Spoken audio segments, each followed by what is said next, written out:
Hormat senjata!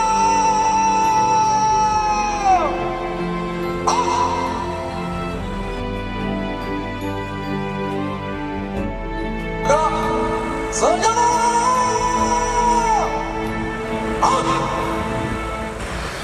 Lapor APS Gerak Pasukan Operasi Mantap Data Encok 2018 Polres Aceh Utara.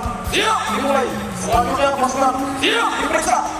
Kebanggaanku di sini ku berdiri, ikrarkan janji olehmu negeriku, suci dan abadi negeriku.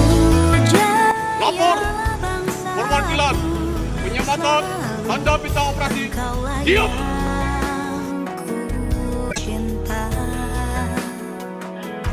Segenggam harapan, sejuta mimpi.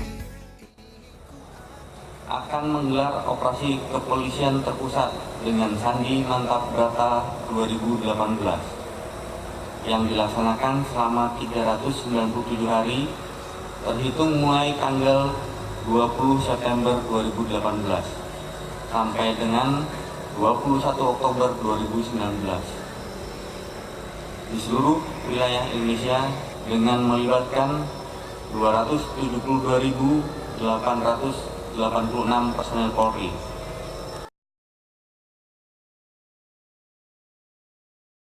Apa tujuan pengamanan pemilu 2019?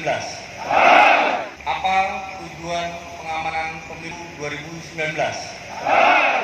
Apa tujuan pengamanan pemilu 2019?